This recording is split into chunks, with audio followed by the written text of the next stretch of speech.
ಈ ಹೊತ್ತಿನ ಪ್ರಮುಖ 50 ಸುದ್ದಿಯನ್ನು ಕ್ವಿಕ್ ಆಗಿ ನೋಡೋಣ ನ್ಯೂಸ್ 50ಯಲ್ಲಿ. ದೇಶಾದ್ಯಂತ ಇಂಡಿಗೋ ವಿಮಾನಗಳ ಹಾರಾಟದಲ್ಲಿ ವ್ಯತ್ಯಯವಾಗಿದೆ. ಇವತ್ತು ಮಧ್ಯರಾತ್ರಿವರೆಗೂ ಕೂಡ ವಿಮಾನ ಸಂಚಾರ ಇರೋದಿಲ್ಲ ಅಂತ ಹೇಳಿ ದೆಹಲಿ ಏರ್ಪೋರ್ಟ್ನಲ್ಲಿ ಪ್ರಯಾಣಿಕರಿಗೆ ಸೂಚನೆ ಕೊಡಲಾಗಿದೆ. ಇಂಡಿಗೋ ಹೊರತುಪಡಿಸಿ ಉಳಿದ ಸಂಸ್ಥೆಗಳ ವಿಮಾನಗಳು ನಿಗದಿಯಂತೆ ಸಂಚರಿಸಲಿವೆ. 4ನೇ ದಿನವೂ ಬೆಂಗಳೂರಿನ ಕೆಂಪೇಗೌಡ ಏರ್ಪೋರ್ಟ್ನಲ್ಲಿ ಇಂಡಿಗೋ ವಿಮಾನ ಹಾರಾಟ ರದ್ದಾಗಿದೆ. 100ಕ್ಕೂ ಹೆಚ್ಚು ವಿಮಾನಗಳ ಸಂಚಾರ ಸ್ಥಗಿತಗೊಂಡಿದೆ. ಇನ್ನು ಟಿಕೆಟ್ ಬುಕ್ ಮಾಡಿಕೊಂಡಿದ್ದಂತಹ ಪ್ರಯಾಣಿಕರು ಏರ್ಪೋರ್ಟ್ಗೆ ಆಗಮಿಸಿದ್ದು ವಿಮಾನಗಳಿಲ್ಲದೆ ಪರದಾಡ್ತಾ ಇದ್ದಾರೆ. ನಿನ್ನೆ ಮಧ್ಯರಾತ್ರಿಯಿಂದ ಪ್ರಯಾಣಿಕರು ಏರ್ಪೋರ್ಟ್ನಲ್ಲಿ ಬೀಡು ಬಿಟ್ಟಿದ್ದಾರೆ. ಅಸ್ಥಿ ವಿಸರ್ಜನೆಗೆ ಅಂತ ಹರಿದ್ವಾರಕ್ಕೆ ಟಿಕೆಟ್ ಬುಕ್ ಮಾಡಿದ ಕುಟುಂಬವೊಂದು ಬೆಂಗಳೂರಿನ ಏರ್ಪೋರ್ಟ್ನಲ್ಲೇ ಬೀಡು ಬಿಟ್ಟಿದೆ. ಇವತ್ತು ಹರಿದ್ವಾರದಲ್ಲಿ ಅಸ್ಥಿ ವಿಸರ್ಜನೆಯ ಪೂಜೆಗೆ ಏರ್ಪಾಡು ಮಾಡಿಕೊಳ್ಳಲಾಗಿತ್ತು. ಆದರೆ ಫ್ಲೈಟ್ ಟಿಕೆಟ್ ಕ್ಯಾನ್ಸಲ್ ಆಗಿದ್ದು ಕೈನಲ್ಲಿ ಅಸ್ಥಿ ಹಿಡಿದುಕೊಂಡು ಪ್ರಯಾಣಿಕರೊಬ್ಬರು ಪರದಾಡ್ತಾ ಇದ್ದರು. ಇಂಡಿಗೋ ವಿಮಾನ ಹಾರಾಟ ರದ್ದಾಗಿನಿಂದಾಗಿ ಹುಬ್ಬಳ್ಳಿಯಲ್ಲಿ ವಧೂವರ ಇಲ್ಲದೆ ಆರತಕ್ಷತೆ ಕಾರ್ಯಕ್ರಮ ನಡೆದಿದೆ. ಹುಬ್ಬಳ್ಳಿಯ ಗುಜರಾತ್ ಭವನದಲ್ಲಿ ವಿಡಿಯೋ ಕಾನ್ಫರೆನ್ಸ್ ಮೂಲಕ ಆರತಕ್ಷತೆ ನಡೆದಿದೆ.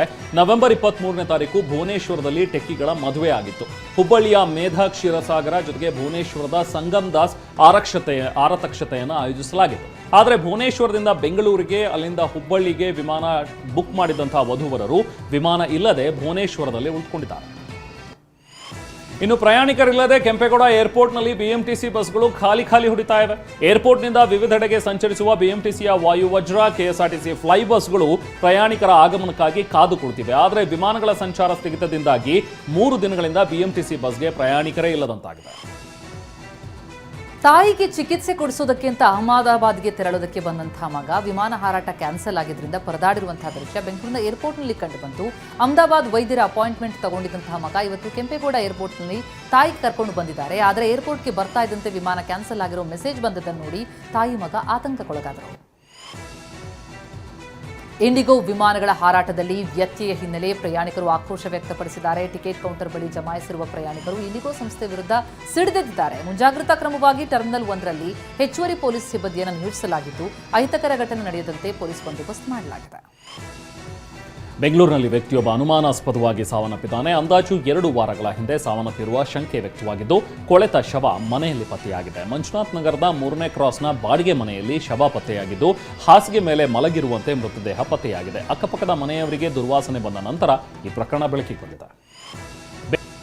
ಪತಿ ಹಾಗೂ ಪತ್ನಿ ಮನೆಯವರ ಕಿರುಕುಳದಿಂದಾಗಿ ಬೇಸತ್ತು 24 ವರ್ಷದ ಗರ್ಭಿಣಿ ಆತ್ಮಹತ್ಯೆಗೆ ಶರಣಾಗಿದ್ದಾರೆ. ಹಾಸನ ಜಿಲ್ಲೆಯ ಅರ್ಕಲ್ಗೂಡು ತಾಲೂಕಿನ ಹೊನ್ನವಳ್ಳಿ ಗ್ರಾಮದ ನಿವಾಸಿ ವಂದನಾ 1.5 ವರ್ಷದ ಹಿಂದೆ ಪ್ರೀತಿಸಿ ರೂಪಿತ್ ಅನ್ನೋರನ್ನ ಮದುವೆ ಆಗಿದ್ರು. ಆದರೆ ಹಣಕ್ಕಾಗಿ ಪತಿ ಹಾಗೂ ಆತನ ಪೋಷಕರು ಕಿರುಕುಳ ನೀಡುತ್ತಿದ್ದಾರೆ ಅಂತ ಆರೋಪಿಸಿ ವಂದನಾ ಕೆರೆಗೆ ಹಾರಿ ಆತ್ಮಹತ್ಯೆಗೆ ಶರಣಾಗಿದ್ದಾರೆ. ನಟ ಶಾರುಖ್ ಖಾನ್ ಪುತ್ರ ಆರ್ಯನ್ ದುರ್ವರ್ತನೆ ಪ್ರಕರಣ ಸಂಬಂಧ ಕಬ್ಬನ್ ಪಾರ್ಕ್ ಪೊಲೀಸರು ತನಿಖೆ ಮುಂದುವರೆಸಿದ್ದಾರೆ. ನಿನ್ನೆ ರಾತ್ರಿ ಪಬ್ಗೆ ಭೇಟಿ ಕೊಟ್ಟು ಸಿಸಿಟಿವಿ ಪರಿಶೀಲಿಸಿದ್ದಾರೆ. ಅಷ್ಟೇ ಅಲ್ಲ, ಈಗಾಗಲೇ ಪಬ್ ಮ್ಯಾನೇಜರ್ ವಿಚಾರಣೆ ನಡೆಸಿರುವಂತಹ ಪೊಲೀಸರು ಆರ್ಯನ್ ಖಾನ್ ವರ್ತನೆಯ ಬಗ್ಗೆ ಮಾಹಿತಿ ಪಡೆದುಕೊಂಡಿದ್ದಾರೆ. ಹುಬ್ಬಳ್ಳಿ ಧಾರವಾಡದಲ್ಲಿ ಡ್ರಗ್ಸ್ ಸೇವನೆ ಹೆಚ್ಚಾಗ್ತಾ ಇದೆ. ಹದಿಹರೆಯದ ಯುವಕರಿಂದಲೇ ಹೆಚ್ಚಾಗಿ ಡ್ರಗ್ಸ್ ಸೇವನೆ ಆಗ್ತಾ ಇದ್ದು ಒಂದೇ ವರ್ಷದಲ್ಲಿ 6 ಬಾರಿ ಡ್ರಗ್ಸ್ ಸೇವನೆ ಮಾಡೋರ ಮೇಲೆ ಪೊಲೀಸರು ಡ್ರೈವ್ ಮಾಡಿದ್ದಾರೆ. ಕಳೆದ ನವೆಂಬರ್ 21ರಂದು ಡ್ರಗ್ಸ್ ಸೇವನೆ ಮಾಡೋರಿಗೆ ಮೆಡಿಕಲ್ ಟೆಸ್ಟ್ ಕೂಡ ನಡೆಸಲಾಯಿತು. ಕಳೆದ ವರ್ಷ ಸಿಸಿಬಿಯಿಂದ 90 ಕೋಟಿ ಮೌಲ್ಯದ ಡ್ರಗ್ಸ್ ಸೀಸ್ ಆಗಿತ್ತು. ಆದರೆ 2025ರಲ್ಲಿ 120 ಕೋಟಿ ಮೌಲ್ಯದ ಮಾದಕ ವಸ್ತು ಸೀಸ್ ಆಗಿದೆ. ಒಟ್ಟು 213 ಪ್ರಕರಣಗಳು ದಾಖಲಾಗಿವೆ. 267 ಆರೋಪಿಗಳನ್ನು ಬಂಧಿಸಲಾಗಿದೆ. ವೈಜಾಗ್, ಒಡಿಶಾ, ಆಂಧ್ರದಿಂದ ಬೆಂಗಳೂರಿಗೆ ಗಾಂಜಾ ಸಪ್ಲೈ ಆಗುತ್ತೆ. ಕಾಂಬೋಡಿಯಾ, ಆಫ್ರಿಕಾ, ಥೈಲ್ಯಾಂಡ್ ಹೈಡ್ರೋ ಗಾಂಜಾ ಆಮದು ಆಗುತ್ತೆ. ಗ್ರಾಹಕರಾದರೆ ಪ್ರತಿ ಬಾರಿಗೆ 50 ಗ್ರಾಂ ಹೈಡ್ರೋ ಗಾಂಜಾ ಬುಕ್ ಆಗುತ್ತೆ. ಪೆಡ್ಲರ್ 50 ಗ್ರಾಂ ಹೈಡ್ರೋ ಗಾಂಜಾ 50ರಿಂದ 100 ಬಾರಿ ಆರ್ಡರ್ ಮಾಡ್ತಾನೆ. 1 ಗ್ರಾಂ ಹೈಡ್ರೋ ಗಾಂಜಾ ಬೆಲೆ 10,000 ರೂಪಾಯಿ. 1 ಗ್ರಾಂ MDMA ಬೆಲೆ 20,000 ರೂಪಾಯಿ ಇದೆ. ಅಂದರೆ ಅಂದಾಜು 1 kg MDMAಗೆ 2 ಕೋಟಿ ರೂಪಾಯಿ ಆಗುತ್ತೆ. ಕೆಎಸ್ಆರ್ಟಿಸಿ ಬಸ್ನಲ್ಲಿ ವ್ಯಕ್ತಿಗಳ ಮದ್ಯಪಾನದ ವಿಡಿಯೋ ವೈರಲ್ ಆಗಿದೆ. ಮೈಸೂರಿನಿಂದ ಕುಶಾಲನಗರಕ್ಕೆ ತೆರಳುತ್ತಾ ಇದ್ದ ಬಸ್ನಲ್ಲಿ ಮದ್ಯ ಸೇವನೆ ಮಾಡ್ತಾ ಇರೋದು ಬೆಳಕಿಗೆ ಬಂದಿದೆ. ನಿನ್ನೆ ರಾತ್ರಿ 8:45ರ ಸುಮಾರಿಗೆ ಬಸ್ನಲ್ಲೇ ಮದ್ಯಪಾನ ಮಾಡಿರುವಂತಹ ವಿಡಿಯೋ ಸೆರೆಯಾಗಿದೆ. ಕೋರ್ಟ್ ಅಮೀನ್ರೊಂದಿಗೆ ರೈತನೋರ್ವ ಡಿಸಿ ಕಚೇರಿಗೆ ಜಪ್ತಿಗೆ ಬಂದಂತಹ ಘಟನೆ ಶಿವಮೊಗ್ಗದಲ್ಲಿ ನಡೆದಿದೆ. ಶಿವಮೊಗ್ಗದ ಜಿಲ್ಲಾಡಳಿತ 20 ವರ್ಷದ ರೈತ ನಂಜಪ್ಪಗೆ ಸೇರಿದ್ದ ಹಿಂದೆ 1 ಎಕರೆ ಜಮೀನು ಸ್ವಾಧೀನಪಡಿಸಿಕೊಂಡಿತ್ತು. ಆದರೆ 95,88,283 ರೂಪಾಯಿ ಪರಿಹಾರವನ್ನು ಕೊಟ್ಟಿರಲಿಲ್ಲ. ಹಾಗಾಗಿ ಕೋರ್ಟ್ ಡಿಸಿ ಕಚೇರಿ ಹಾಗೂ ಡಿಸಿ ಕಾರು ಜಪ್ತಿಗೆ ಆದೇಶ ಮಾಡಿತ್ತು. ಅಕ್ರಮವಾಗಿ ಗ್ರಾವೆಲ್ ಸಾಗಿಸ್ತಾ ಇದ್ದಂತಹ ಲಾರಿಯನ್ನ ಬಳ್ಳಾರಿ ತಾಲೂಕಿನ ಬಸರಕೋಡ ಗ್ರಾಮದ ಬಳಿ ಸೀಸ್ ಮಾಡಲಾಗಿದೆ. ಆಂಧ್ರಪ್ರದೇಶದ ಗಡಿ ಗ್ರಾಮ ಗೂಳ್ಯಂನಿಂದ ಬಳ್ಳಾರಿಯ ಹೂಡ್ಲಿಗಿಗೆ ಸಾಗಿಸಲಾಗ್ತಾ ಇತ್ತು. ಪೊಲೀಸ್ ಸಿಬ್ಬಂದಿ ಸಹಾಯದೊಂದಿಗೆನೇ ದಾಳಿ ಮಾಡಿದಂತಹ ಗಣಿ ಮತ್ತು ಭೂವಿಜ್ಞಾನ ಅಧಿಕಾರಿಗಳು ಮಾಲ್ ಸಮೇತ ಲಾರಿ ಸೀಸ್ ಮಾಡಿದ್ದಾರೆ. ತುಮಕೂರು ಜಿಲ್ಲೆ ಮಧುಗಿರಿ ತಾಲೂಕಿನ ಪುರವಾರ ಗ್ರಾಮದಲ್ಲಿ ಇಂಡಿಯಾ ಒನ್ ಎಟಿಎಂ ಮಿಷನ್ ಕದಿಯಲು ಯತ್ನಿಸಲಾಗಿದೆ. ಆದರೆ ಎಟಿಎಂ ಮಷಿನ್ ಭಾರವಿದ್ದ ಕಾರಣ ಹೊತ್ತೊಯ್ಯೋದಕ್ಕೆ ಸಾಧ್ಯವಾಗದೆ ಅಲ್ಲೇ ಬಿಟ್ಟು ಹೋಗಿದ್ದಾರೆ. ಎಟಿಎಂ ನಿರ್ವಹಣೆ ವೇಳೆ ಕೈಗೊಳ್ಳಬೇಕಾದಂತಹ ಭದ್ರತಾ ಕ್ರಮದ ಲೋಪ ಪೊಲೀಸರ ಗಮನಕ್ಕೆ ಬಂದಿದ್ದು, ಪೊಲೀಸರು ಕೂಡಲೇ ಎಟಿಎಂ ಕಾರ್ಯಚಟುವಟಿಕೆಯನ್ನು ಬಂದ್ ಮಾಡಿಸಿದ್ದಾರೆ. ಚಾಮರಾಜನಗರ ಜಿಲ್ಲೆಯಲ್ಲಿ ದೇವಾಲಯಗಳ ಕಳ್ಳತನ ಮುಂದುವರೆದಿದ್ದು, ದೇವಾಲಯಗಳನ್ನೇ ಟಾರ್ಗೆಟ್ ಮಾಡಿ ಕಳ್ಳತನ ಮಾಡ್ತಾ ಇರುವಂತಹ ಖದೀಮರು ನಿನ್ನೆ ಯಳಂದೂರು ತಾಲೂಕಿನ ಅಂಬಳೆ ಗ್ರಾಮದ ಚಾಮುಂಡೇಶ್ವರಿ ದೇಗುಲಕ್ಕೆ ಕನ್ನ ಹಾಕಿದ್ದಾರೆ. ದೇವರ ಮೇಲಿದ್ದಂತಹ 5 ಗ್ರಾಂ ಚಿನ್ನಾಭರಣ ಕದ್ದು ಪರಾರಿಯಾಗಿದ್ದಾರೆ. ಕಳೆದ 1 ತಿಂಗಳಿಂದ ಜಿಲ್ಲೆಯಲ್ಲಿ ಇದು 8ನೇ ಕಳ್ಳತನ ಪ್ರಕರಣ. ದಾವಣಗೆರೆ ಜಿಲ್ಲಾಧಿಕಾರಿ ಗಂಗಾಧರ ಸ್ವಾಮಿ ಇವತ್ತು ದಿಢೀರಂತ ಸರ್ಕಾರಿ ಹಾಸ್ಟೆಲ್ಗೆ ಭೇಟಿ ಕೊಟ್ಟರು. ಮಕ್ಕಳ ಜೊತೆ ಸಮಾಲೋಚನೆ ನಡೆಸಿದ ಡಿಸಿ ಆಹಾರ ಮತ್ತು ಹೆಣ್ಣು ಮಕ್ಕಳ ಸುರಕ್ಷತೆಗೆ ಹೆಚ್ಚು ಆದ್ಯತೆ ಕೊಡುವಂತೆ ಅಧಿಕಾರಿಗಳಿಗೆ ಸೂಚಿಸಿದ್ದಾರೆ. ರಸ್ತೆ ಬದಿ ಬಿಸಾಕಿದ್ದ ಅಡಿಕೆ ಸಿಪ್ಪೆಯಲ್ಲೂ ಮಹಿಳೆಯರು ಅಡಿಕೆಗಾಗಿ ಶೋಧಿಸಿದ್ದಾರೆ. ದಾವಣಗೆರೆ ಜಿಲ್ಲೆಯ ಚನ್ನಗಿರಿ ತಾಲೂಕಿನ ಹಿರೇಕೋಗಲೂರ ಸೇರಿದಂತೆ ವಿವಿಧ ಗ್ರಾಮಗಳ ರಸ್ತೆ ಬದಿಯಲ್ಲಿ ಎಸೆಯಲಾಗಿರುವಂತಹ ಸಿಪ್ಪೆಯಲ್ಲಿ ಹುಡುಕಾಟ ನಡೆಸಿ ನಿತ್ಯ 3 ಕೆಜಿ ಅಡಿಕೆ ಸಂಗ್ರಹಿಸ್ತಾ ಇದ್ದಾರೆ. ಈ ರೀತಿ ಅಡಿಕೆ ಸಂಗ್ರಹಿಸಿ ನಿತ್ಯ 400 ರಿಂದ 500 ರೂಪಾಯಿ ಸಂಗ್ರಹಿಸ್ತಾ ಇದ್ದಾರೆ. ರಸ್ತೆ ನಿರ್ಮಾಣ ಕಾರ್ಯಕ್ಕೆ ಮಲೆಮಹದೇಶ್ವರ ಬೆಟ್ಟದಲ್ಲಿ ಮರಗಳ ಮಾರಣ ಹೋಮವೇ ಆಗಿದೆ. ಕೂಲಿ ಕಾರ್ಮಿಕರು ಹಾಗೂ ಜೆಸಿಬಿಯಿಂದ ಬೆಟ್ಟದಲ್ಲಿ 10ಕ್ಕೂ ಹೆಚ್ಚು ಮರಗಳನ್ನು ಕಡಿದು ಹಾಕಲಾಗಿದೆ. ಅರಣ್ಯ ಇಲಾಖೆ ಮರ ತೆರವು ಮಾಡಲಾಗಿದೆ. ಅನುಮತಿ ಮೇರೆಗೆ ಮಲೆ ಮಹದೇಶ್ವರ ವನ್ಯಜೀವಿ ಧಾಮದ ಅರಣ್ಯ ಸಿಬ್ಬಂದಿ, ಎಂಜಿನಿಯರ್ ಮತ್ತು ಜೆಸಿಬಿ ಆಪರೇಟರ್ ವಿರುದ್ಧವೇ ಈಗ ಎಫ್ಐಆರ್ ದಾಖಲಾಗಿದೆ. ಗದಗ ತಾಲೂಕಿನ ಹುಯಿಲಗುಳ ಗ್ರಾಮದಲ್ಲಿ ಪ್ರಾಥಮಿಕ ಆರೋಗ್ಯ ಕೇಂದ್ರಕ್ಕೆ ತೆರಳುವುದಕ್ಕೆ ರಸ್ತೆನೇ ಇಲ್ಲ. ರೋಗಿಗಳು ಪರದಾಡ್ತಾ ಇದ್ದಾರೆ. ಅಧ್ವಾನವಾಗಿದೆ ರಸ್ತೆಯಲ್ಲಿ. ಅಲ್ಲೇ ಆಸ್ಪತ್ರೆಗೆ ಹೋಗಬೇಕಾದ ಪರಿಸ್ಥಿತಿ.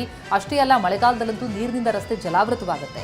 ಅಂತಹ ರಸ್ತೆಯಲ್ಲೇ ಗರ್ಭಿಣಿಯರು, ವೃದ್ಧರು, ಮಹಿಳೆಯರು, ಮಕ್ಕಳು ಎಲ್ಲರೂ ಕೂಡ ನಡ್ಕೊಂಡು ಹೋಗಬೇಕಾಗಿದೆ. ದೂರು ಕೊಟ್ಟರೂ ಅಧಿಕಾರಿಗಳು ಗಮನ ಕೊಡ್ತಿಲ್ಲ ಅಂತ ಗ್ರಾಮಸ್ಥರು ಆಕ್ರೋಶ ಹೊರಹಾಕಿದ್ದಾರೆ. ಮೈಸೂರು ಜಿಲ್ಲೆ ಎಚ್.ಡಿ. ಕೋಟೆ ತಾಲೂಕಿನ ಮುಸ್ಕೆರೆಯಲ್ಲಿ ಕಳೆದ 8 ತಿಂಗಳಿನಿಂದ ರಸ್ತೆ ದುರಸ್ತಿಯಾಗದೆ ಗ್ರಾಮಸ್ಥರು ಪರದಾಡ್ತಾ ಇದ್ದಾರೆ. 8 ತಿಂಗಳ ಹಿಂದೆ ಹೊಸ ಸೇತುವೆ ನಿರ್ಮಾಣ ಕಾಮಗಾರಿ ನಡೀತಾ ಇತ್ತು. ಅದಕ್ಕಾಗಿ ರಸ್ತೆ ಅಗೆದು ಸೇತುವೆ ನಿರ್ಮಾಣ ಕಾಮಗಾರಿ ಆರಂಭಿಸಲಾಗಿತ್ತು. ಆದರೆ ಕಾಮಗಾರಿ ಸ್ಥಗಿತವಾಗಿದೆ. ಕೆಸರು ಗದ್ದೆ ಅಂತ ಆಗ್ಬಿಟ್ಟಿದೆ ರಸ್ತೆ. ಮೈಸೂರಿನ ಬೆಮೆಲ್ನಲ್ಲಿ ಮತ್ತೆ ಹುಲಿ ಕಾಣಿಸ್ಕೊಂಡಿದೆ.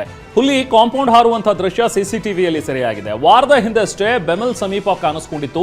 ಅರಣ್ಯ ಇಲಾಖೆ ಸಿಬ್ಬಂದಿಗೆ ಸಿಗದೆ ಹುಲಿ ಓಡಾಡ್ತಾ ಇದೆ. ಹೀಗಾಗಿ ಎಚ್ಚರದಿಂದಿರೋದಕ್ಕೆ ಜನರಿಗೆ ಅರಣ್ಯ ಇಲಾಖೆ ಸೂಚನೆ ಕೊಟ್ಟಿದೆ. ಇತ್ತ ಹುಲಿ ಸೆರೆ ಹಿಡಿಯುವಂತೆ ಸಾರ್ವಜನಿಕರು ಒತ್ತಾಯಿಸಿದ್ದಾರೆ. ಪುಟಿನ್ ಭಾರತ ಪ್ರವಾಸದ 2ನೇ ದಿನವಾದ ಇಂದು ರಾಷ್ಟ್ರಪತಿ ಭವನಕ್ಕೆ ಆಗಮಿಸಿದ್ರು. ರಾಷ್ಟ್ರಪತಿ ದ್ರೌಪದಿ ಮುರ್ಮು ಹಾಗೂ ಪ್ರಧಾನಿ ಮೋದಿ ಸ್ವಾಗತಿಸಿದ್ರು. ಈ ವೇಳೆ ಭಾರತದ 3 ಸೇನಾ ಪಥಸಂಚಲನವನ್ನು ಪುಟಿನ್ ವೀಕ್ಷಿಸಿದ್ರು. ಭಾರತೀಯ ಸೇನಾಪಡೆಗಳು ಪುಟಿನ್ಗೆ ಸರ್ಕಾರಿ ಗೌರವ ವಂದನೆ ನೀಡಿದರು.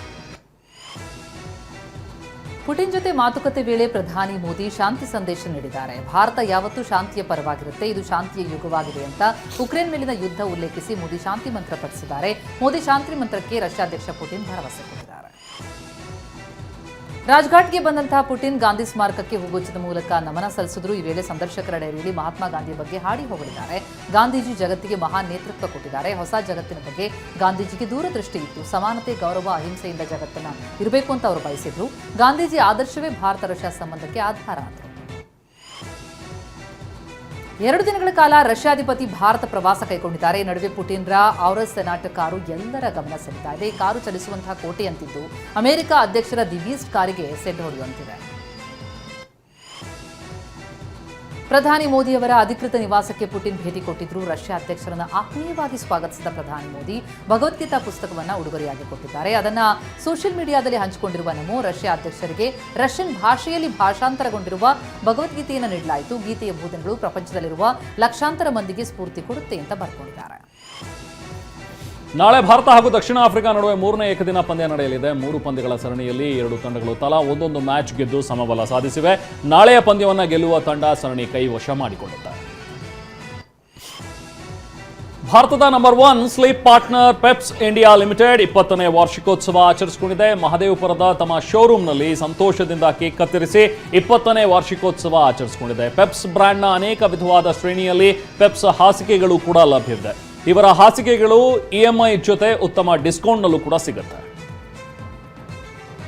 ಈ ಮಾಸ ಡಿಸೆಂಬರ್ 16 ನಾವು 20 ಇಯರ್ಸ್ ಸೆಲೆಬ್ರೇಷನ್ ಮಾಡ್ತೀವಿ. And 20 years ಪೆಪ್ಸ್ industries India's number 1 spring matters company. ಈಗ ನಾವು ಒಂದು ಪೊಸಿಷನ್ಗೆ ತಗೊಂಡು ಬಂದ್ವಿ. We are your dream makers. ನಿಮಗೆ ಒಳ್ಳೆ ಮಲ್ಕೊಂಡು ಬೇಕಾಯ್ತು ನಾಕೆ ಪೆಪ್ಸ್ ಮ್ಯಾಟರ್ಸ್ ಡೋಂಟ್ ಮಿಸ್. ಈ ಮಾಸ ರೆಪೋ ದರ ಇಳಿಸಿ ಭಾರತೀಯ ರಿಸರ್ವ್ ಬ್ಯಾಂಕ್ ಆದೇಶ ನೀಡಿದೆ. ಶೇಕಡಾ 5.5ರಷ್ಟಿದ್ದ ರೆಪೋ ದರವನ್ನು ಶೇಕಡಾ 5.25ಕ್ಕೆ ಇಳಿಸಿದೆ. 0.25 ಅಷ್ಟು ರೆಪೋ ದರವನ್ನು ಕಡಿಮೆ ಮಾಡಿದೆ. ಈಗ RBIನ ಹಣಕಾಸು ನೀತಿ ಸಮಿತಿಯ 3 ದಿನಗಳ ದ್ವಿಮಾಸಿಕ ಸಭೆಯ ನಂತರ ಈ ತೀರ್ಮಾನವನ್ನು ಸರ್ವಾನುಮತದಿಂದ ಕೈಗೊಳ್ಳಲಾಗಿದೆ ಅಂತ RBI ಗವರ್ನರ್ ಸಂಜಯ್ ಮಲ್ಹೋತ್ರಾ ಮಾಹಿತಿ ನೀಡಿದ್ದಾರೆ. ಇದರಿಂದ ಗೃಹ ಸಾಲ ಮೇಲಿನ ಬಡ್ಡಿ ದರ ಕಡಿಮೆಯಾಗುತ್ತೆ. ನಟ ದರ್ಶನ್ ಬಳಿ ಪತ್ತೆಯಾದ 82 ಲಕ್ಷ ನಗದು ಸಂಬಂಧಪಟ್ಟಂತೆ IT ಅಧಿಕಾರಿಗಳ ಮುಂದೆ ದರ್ಶನ್ ಹೇಳಿಕೆಯನ್ನು ಕೊಟ್ಟಿದ್ದಾರೆ. 25 ಲಕ್ಷ ರೂಪಾಯಿ 3 ವರ್ಷದ ಕೃಷಿಯಿಂದ ಬಂದದ್ದು, 15 ಲಕ್ಷ ರೂಪಾಯಿ ಹುಟ್ಟುಹಬ್ಬಕ್ಕೆ ಗಿಫ್ಟ್ ಬಂದದ್ದು. ಈ ಹಣಕ್ಕೆ ಯಾವುದೇ ದಾಖಲೆಗಳಿಲ್ಲ ಎಂದಿರುವ ದರ್ಶನ್ ಉಳಿದ ಹಣದ ಬಗ್ಗೆ ಮಾಹಿತಿ ಗೊತ್ತಿಲ್ಲ ಎಂದಿದ್ದಾರೆ. ಡೆವಿಲ್ ಟ್ರೇಲರ್ ಬಗ್ಗೆ ದರ್ಶನ್ ಇನ್ಸ್ಟಾ ಖಾತೆಯಲ್ಲಿ ಪತ್ನಿ ವಿಜಯಲಕ್ಷ್ಮಿ ಪೋಸ್ಟ್ ಮಾಡಿದ್ದಾರೆ. ನಮ್ಮ ಎಲ್ಲಾ ಸೆಲೆಬ್ರಿಟಿಗಳಿಗೆ ಸಮರ್ಪಿತವಾಗಿ ಬಂದಿರುವಂತಹ ದಿ ಡೆವಿಲ್ ಅಂತ ದರ್ಶನ್ ಇನ್ಸ್ಟಾದಲ್ಲಿ ಪತ್ನಿ ವಿಜಯಲಕ್ಷ್ಮಿ ಪೋಸ್ಟ್ ಮಾಡಿದ್ದು ಅಷ್ಟೇ ಅಲ್ಲ, ಟ್ರೇಲರ್ ನೋಡಿ ಆನಂದಿಸಿ ಮತ್ತು ನಿಮ್ಮ ಪ್ರೀತಿಯ ಬೆಂಬಲವನ್ನು ಕೊಡಿ ಅಂತಲೂ ಪೋಸ್ಟ್ ಮಾಡಿದ್ದಾರೆ.